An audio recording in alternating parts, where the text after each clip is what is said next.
Hey guys, Alex Radcliffe from BoardGameCo, and today let's talk about why I backed Oathsworn into the Deepwood, and just as importantly, why I believe you should back it as well. Now, if you're new here, if you're new to the channel, just a quick little blurb, timestamps down below to skip it, but basically, over here, I tend to look at the value aspect of Kickstarters. I tend to look at it from a stance of, do I believe this is a game that's worth backing now, versus, is it more likely to be not so great? Is it more likely to be cheaper later? Should you just wait for the aftermarket dump when people are selling their used copies because they didn't really like it? Does it make sense to back this now? Or just wait around, try it out later, or don't try it out at all. That tends to be the lens of where I look at Kickstarters and why. In terms of Oathsworn, now this was a big game, and they did phenomenally well. This is from Shadowborn Games. This was their first Kickstarter, and they raised just shy of $2 million, more than that once you count the Pledge Manager, on their first Kickstarter. Those are not rookie numbers. That's pretty impressive for established companies, more so for a completely new creator and their first time. And so this is the part where I tell you that it's not that $2 million can't be wrong. Not in the slightest. $2 million can be wrong as anything. I mean, at the end of the day, people are making a judgment call. There's a degree of hype, degree of I need to get in on this. But $2 million does make something a safe back. Almost exclusively, in and of itself, it does make things a safe back. And before we talk about the game, I'll come to the game shortly, but let's just talk about that concept, that $2 million, and why I believe, in and of itself, if you are interested in this game, you should back it.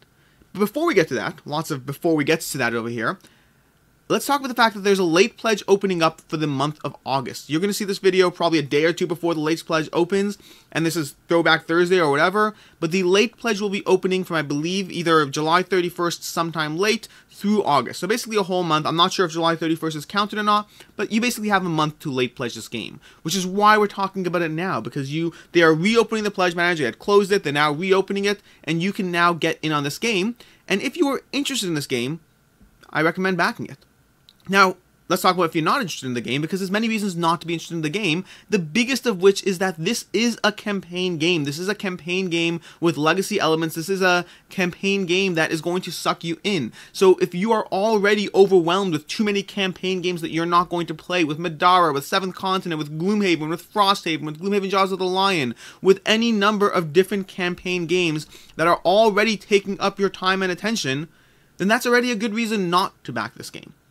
But sadly, if you're like myself and keep getting campaign games that you don't have time to play, or if this is your first entry into a campaign game, so maybe you still have time, or basically if this is something that you are interested in, I do believe it's a game that will hold its value, sort of.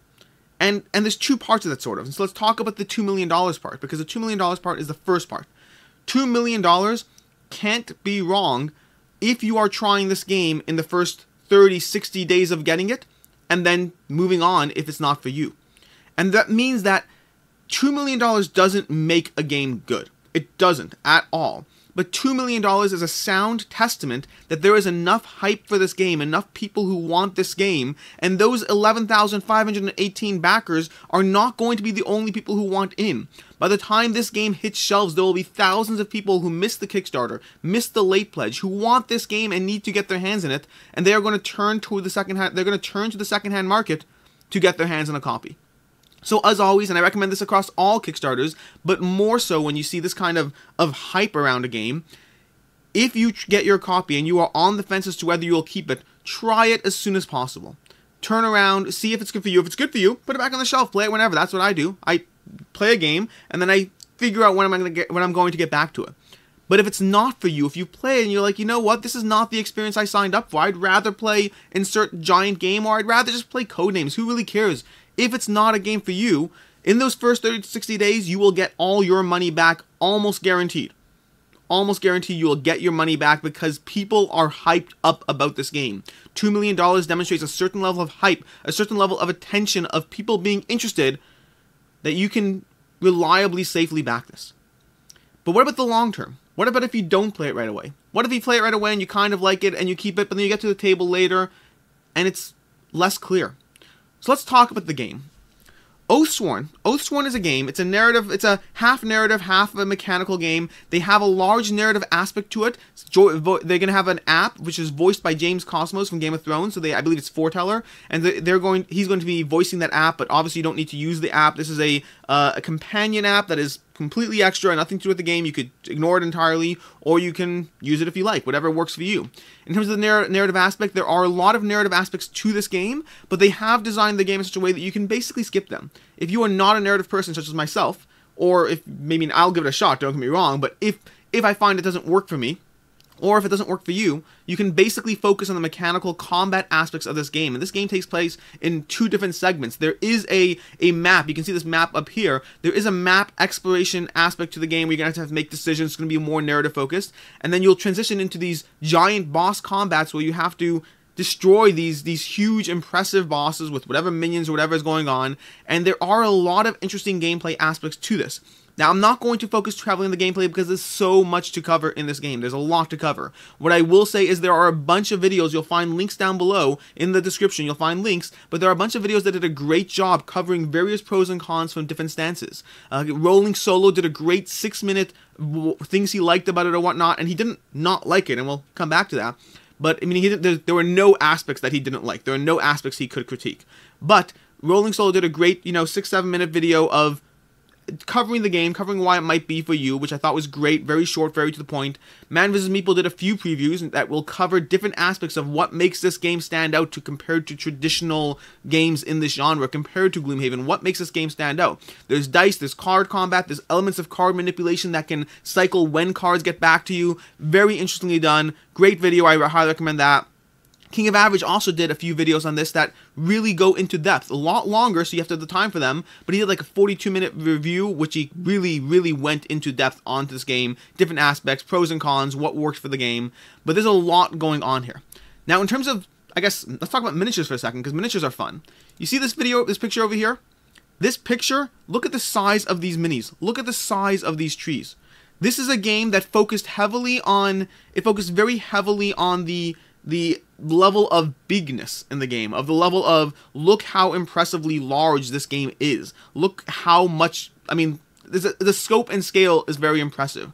Now, I will note just before, in case I forget it later, in case we don't cover it, those trees are not in the basic pledge. They are a terrain pack, so those large, impressive trees, you're going to have to either shell out extra or take a different pledge level to get those. But the rest of the minis, I mean, they have a large scale. And while generally I would say I like variety and quantity over size, in this game, based on what they're going for, I think I prefer the size. I think I prefer the impressiveness of the scale of what they're doing. Because this is a game where a lot of the focus is on these giant boss battles. And these boss battles, and I think Rolling Solo's only critique was that the boss battles, you could argue there's not enough variety to the boss battles. He didn't really feel so, but he said how he could see that would be a problem, and that's a factor because both Rolling Solo and King of Average really liked this game.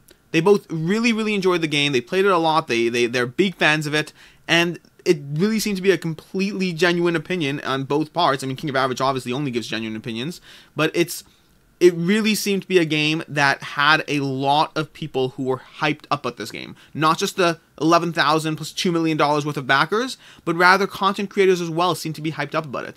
Man vs. Meeple as well seemed to be, and keep in mind, I'm fully aware that their quote over here is, I don't think we've seen as high quality art as they have with this game. I'm fully aware that's a throwaway quote. I am not relying on any of these testimonials. To be very clear, most of these testimonials, honestly, this is my problem.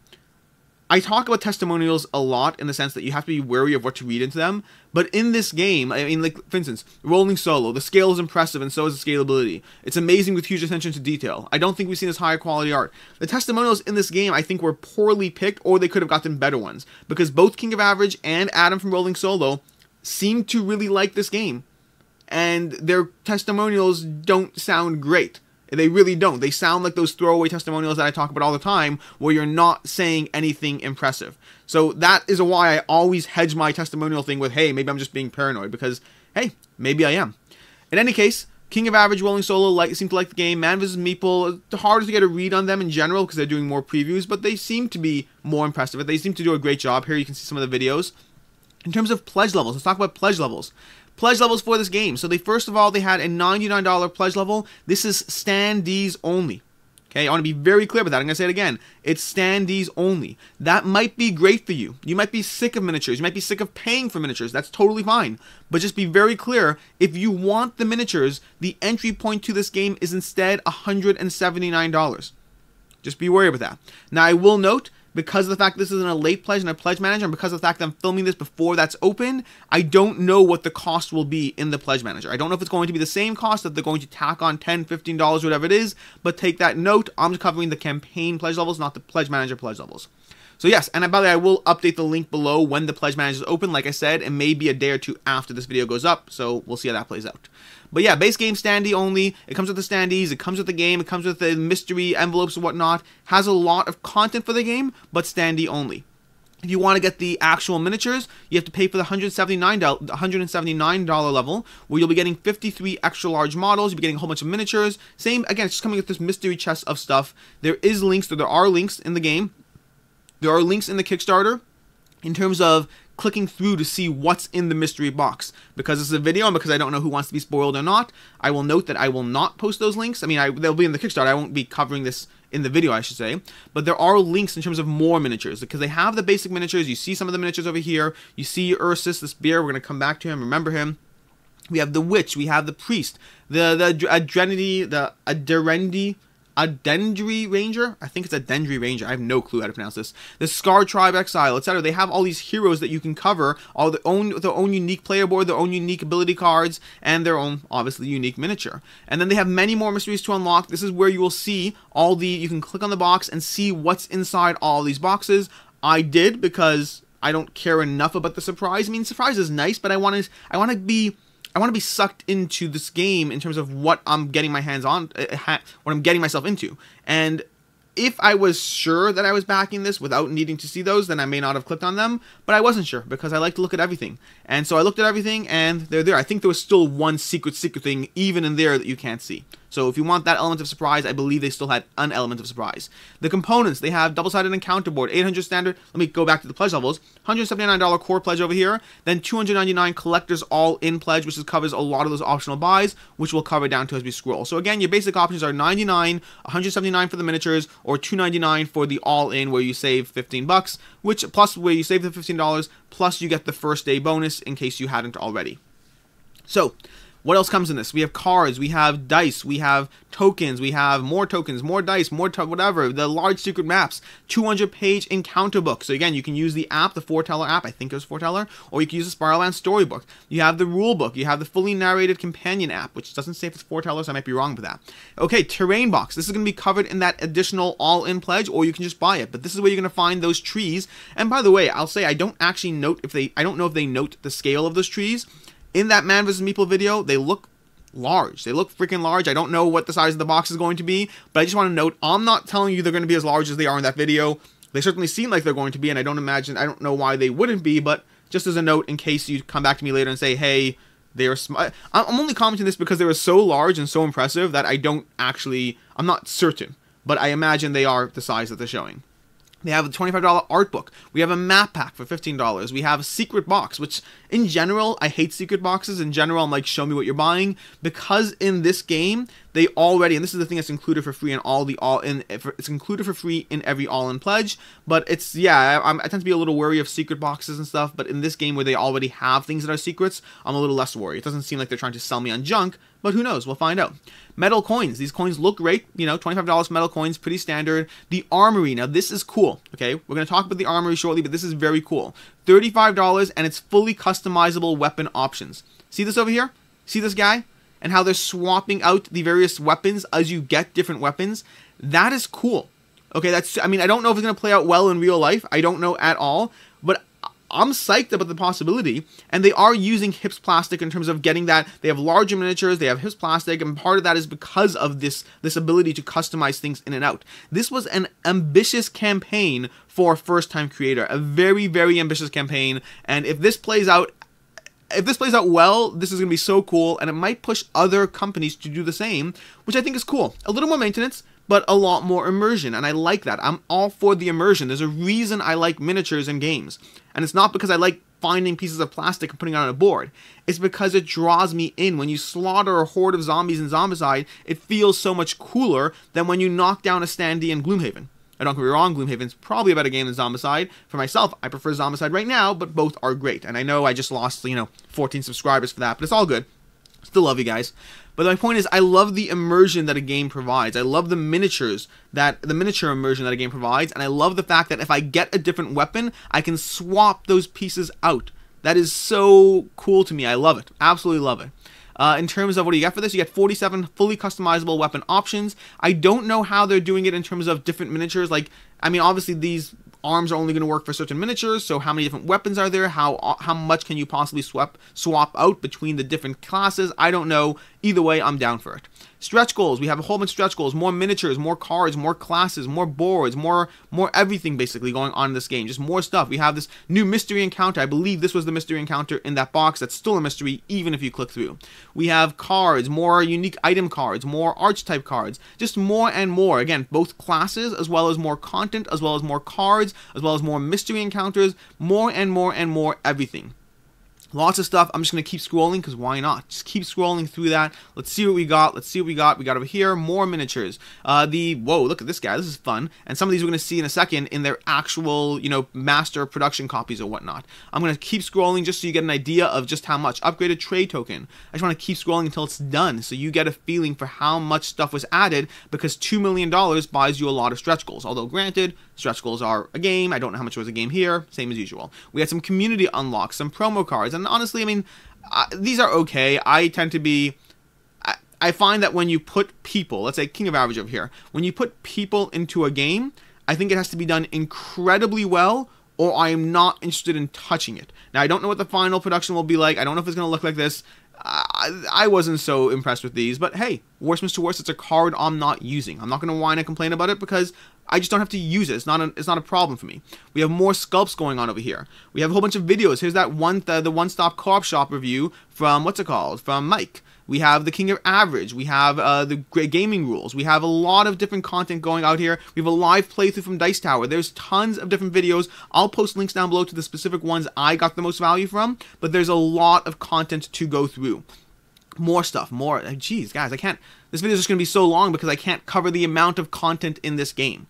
And there's a lot, so you are paying a lot of money, and I understand and recognize that $179 plus shipping is a lot of money to shell out for a game that you don't know anything about, that you don't know if you'll like it. That's the entry point if you want miniatures is basically $200 when you count shipping.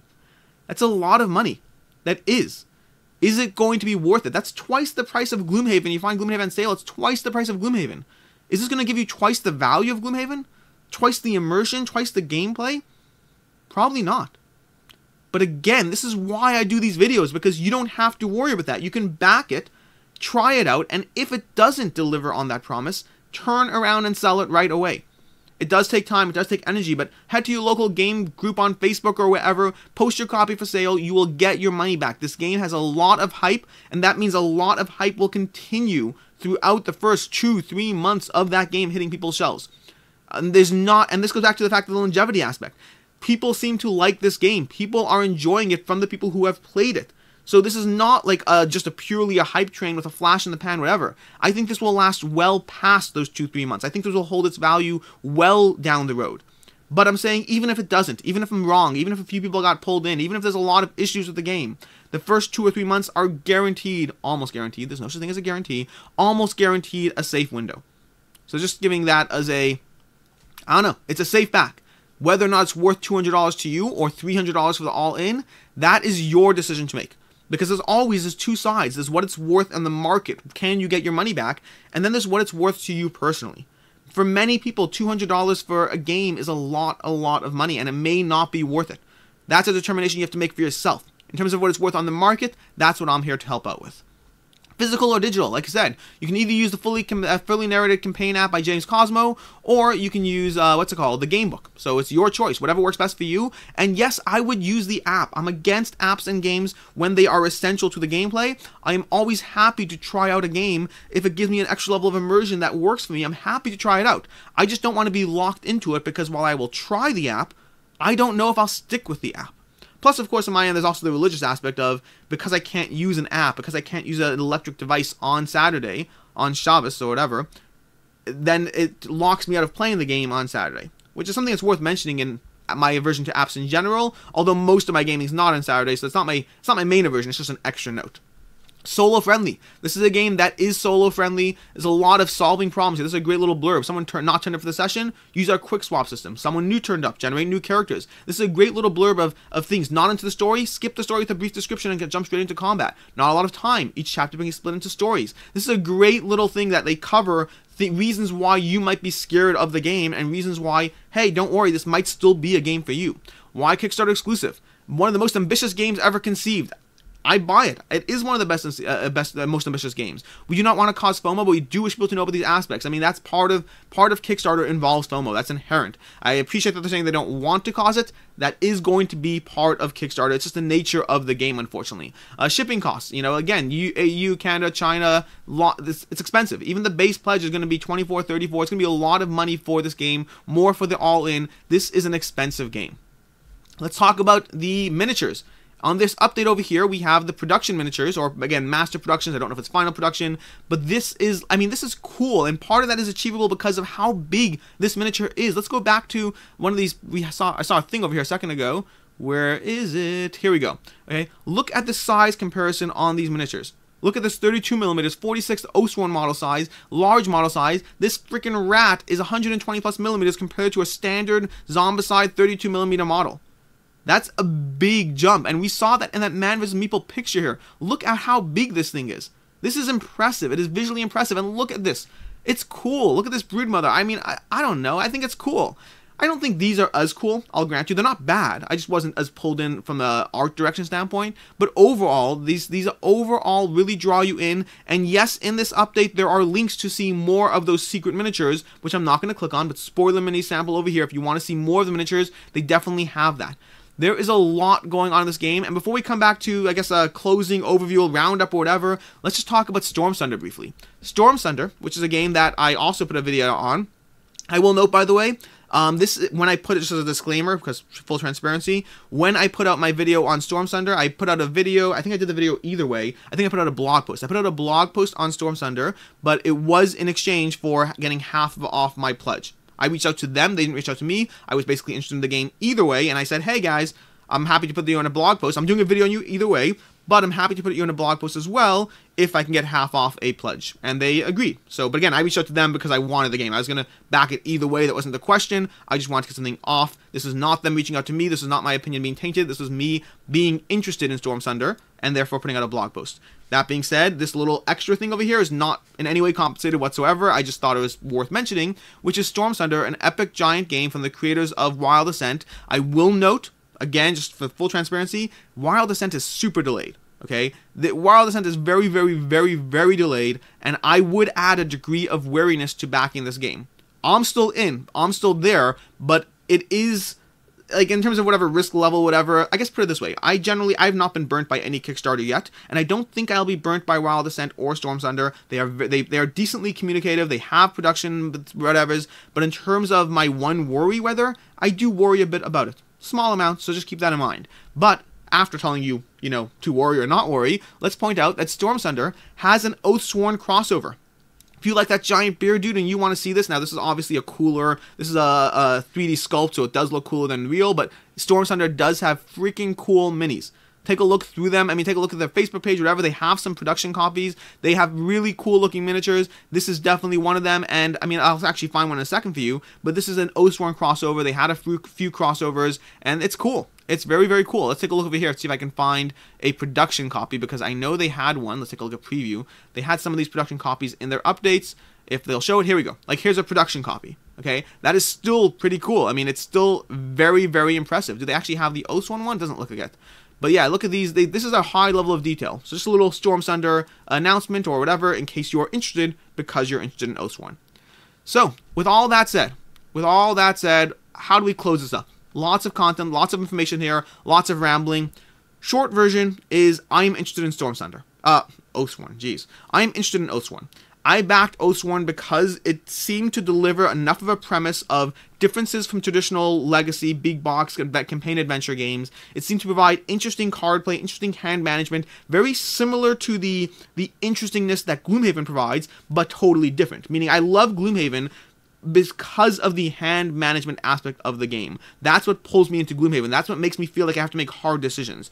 Oathsworn seems to have that same style, very different in how they implement it, but that same aspect of hand management choices and how to cycle cards back into your hand that will make you really have to struggle.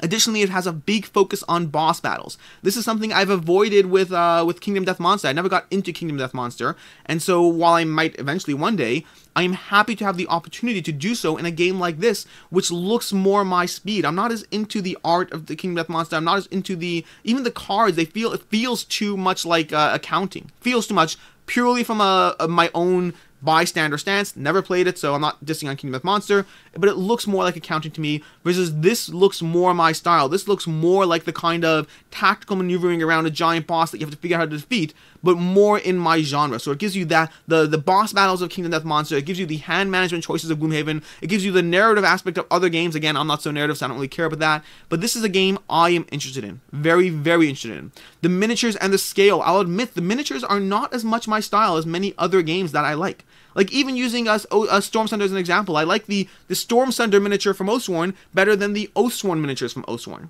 But at the same time, this game does provide a level of scale that I don't think any other game really has. In terms of the sheer size of what you are encountering, it is larger than other games. In terms of those swappable weapons, that is something I don't think I've seen any other game do. I'm sure there's some game somewhere that does it, but in terms of big box games that have an audience, have attraction, I haven't seen it done yet, and that pulls me in. This game seems like it's going to suck you in the degrees of immersion it provides in both story and both presence, and then the gameplay looks like it's solid as well.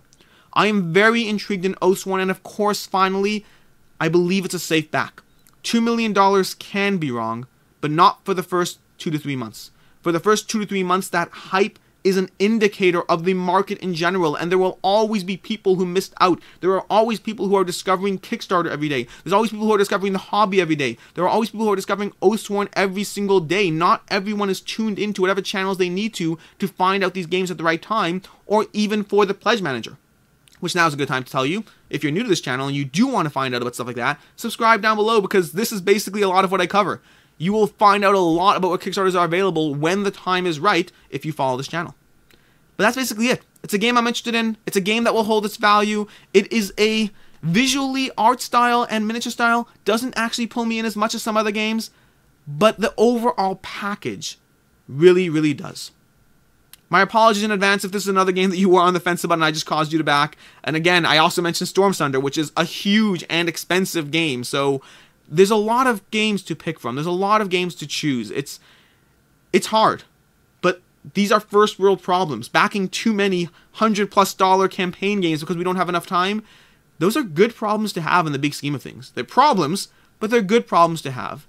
And while I don't always get to play every game I want, I enjoy the process of picking and choosing. I enjoy the process of experimenting. And I even enjoy the process of then choosing from different things I like. Pick 3 different campaign games I have on my shelf, and I just say, you know what? This one's just not going to make the cut. I have to keep the other ones instead. As always, I am Alex Ratcliffe from BoardGameCo. I hope you enjoyed this video. Bit long, but hey, they seem to just get longer and longer because there's so much to cover here. I am Alex Ratcliffe. Subscribe down below, ring the bell for notifications, and comment. Are you backing Oathsworn? Were you already backing Oathsworn? Are you backing Storm Sunder? I mean, that's just a throw-in with a crossover, but hey. And again, my apologies. And until next time, have a good one.